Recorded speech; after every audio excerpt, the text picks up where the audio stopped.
My dear friends, मैं आ गया हूँ एक और स्टॉक के साथ। इंडियन ओवरसीज़ बैंक का रिजल्ट आ चुका है और ये देखिए, ये 5/11/2022 को ही आया है। तो थोड़ा सा हम आगे चलते हैं और देखते हैं कि क्या रिजल्ट इन्होंने दिया है।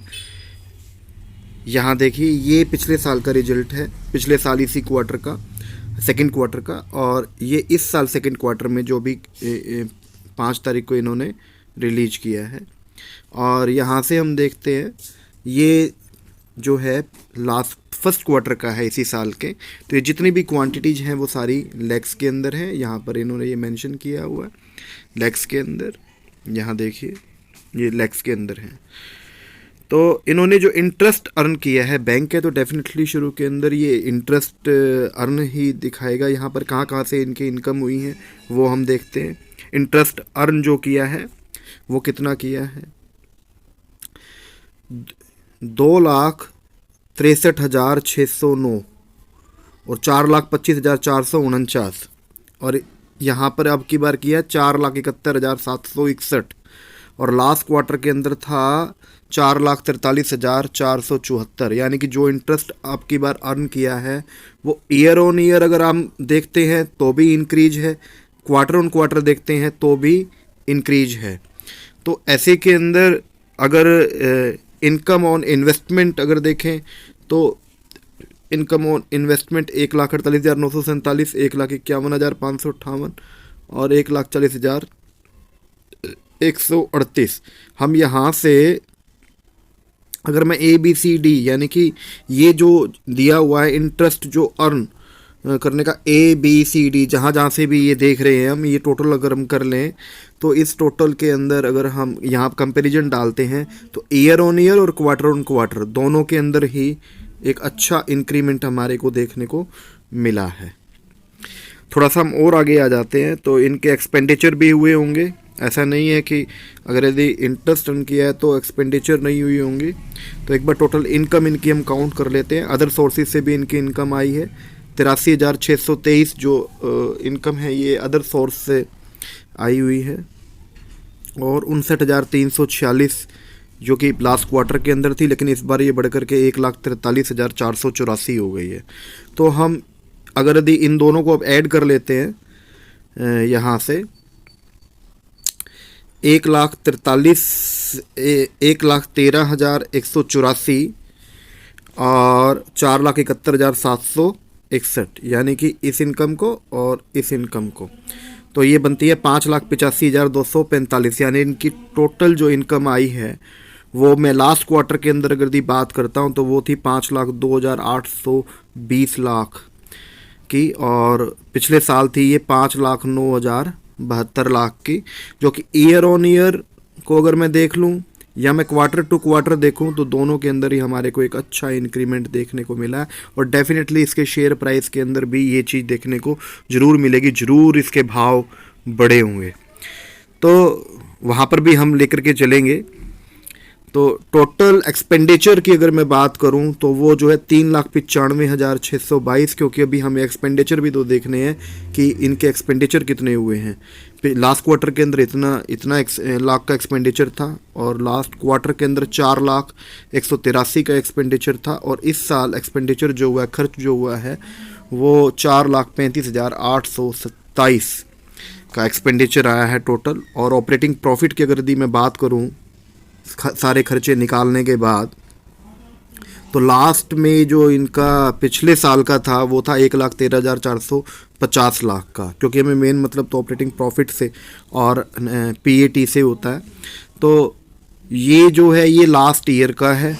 तो यहाँ पर अगर मैं ऑपरेटिंग प्रॉफिट की भी बात करूँ तो ईयर ऑन ईयर को मैं देखूँ या क्वार्टर टू क्वार्टर देखूँ, दोनों के अंदर ही हमारे को इंक्रीमेंट देखने को मिल रहा है। ये अच्छी बात है। हम थोड़ा सा और आगे चलते हैं तो हम यहाँ पर इसके नेट प्रॉफिट की तरफ आ जाते हैं सारे टैक्सेस वगैरह निकालने के बाद में। तो जो इनको नेट प्रॉफिट यहाँ पर इन्होंने जो जनरेट किया है वो पिछले साल किया था 37,641 और लास्ट क्वार्टर के अंदर किया था 39,218, और इस क्वार्टर के अंदर वो इंक्रीज होकर के आ गया है 50,134 लाख रुपए का। तो अगर हम इसी तरह से बात करें और अगर मैं अर्निंग पर शेयर की तरफ निकल जाऊं, यहाँ पर ईपीएस की तरफ अगर मैं चला जाऊं, ईपीएस की तरफ निकल जाते हैं, बेसिक एंड डाइल्यूटेड ईपीएस, तो वो 0.20 का था, जो कि इंक्रीज होकर के लास्ट क्वार्टर में 0.21 का, लेकिन इस बार बहुत गजब का 24.4। तो कुल मिलाकर के अगर मैं बात कहूँ तो रिजल्ट जो है वो काफ़ी अच्छा है। मैं यहाँ पर उनकी नेटवर्थ की भी बात कर लेता हूँ, क्या नेटवर्थ में भी कुछ इंक्रीमेंट आया है, क्योंकि बैंक है तो इसकी नेटवर्थ जो लास्ट ईयर थी वो थी 11,59,432 लाख रुपए की, जो कि इंक्रीज होकर के लास्ट क्वार्टर के अंदर भी अच्छा इंक्रीमेंट आया था। तो 12,72,269, जो कि अब की बार बढ़ करके 13,19,531 हो गई है। ये एक गुड सिंबल है इस चीज़ को देखने का। तो नेट प्रॉफिट मार्जिन के अंदर अगर मैं परसेंटेज निकाल लेता हूँ, net profit after tax NPAT percentage के अंदर, तो परसेंटेज में जो इनका इंक्रीमेंट आ रहा है वो था 7.39 का लास्ट में, फिर 7.80 और अब की बार 8.57, यानी कि ईयर ऑन ईयर देख लो या क्वार्टर टू क्वार्टर देख लो, दोनों के अंदर ही एक अच्छा इंक्रीमेंट है। डेफिनेटली प्राइस के अंदर जो है ना इंक्रीज अवश्य ही आएगा। तो अब ये देखिए, ये इंडियन ओवरसीज बैंक यहाँ पर, और डेफिनेटली एक इंक्रीज हुआ है 2.30, यानी कि 21.70। एक ही दिन के अंदर अगर मैं बात करता हूँ तो 11.86% की इसके अंदर इंक्रीमेंट हुआ है। अगर मैं हाई की बात करूँ तो 22 रुपीज़ का हाई लगाया है। लो की बात करता हूँ तो 19.4 का लो है। और यहाँ से इसके मार्केट कैप की तरफ बात करूँ तो मार्केट कैप है 41,018 करोड़ का, कासा है 43.44, नंबर ऑफ शेयर्स है 1890.24 करोड़। पीई की अगर मैं बात करूं तो 23.11 और फेस वैल्यू 10 की है। बुक वैल्यू को अगर देखता हूं तो 10.93 का। नेट इंटरेस्ट इनकम के ऊपर अगर आ जाता हूं तो 66,311 करोड़ की है। अर्निंग पर शेयर को देखता हूँ इस पूरे साल के तो 0.94 है। प्रमोटर की होल्डिंग्स एक अच्छी खासी होल्डिंग बना रखी है 96.38।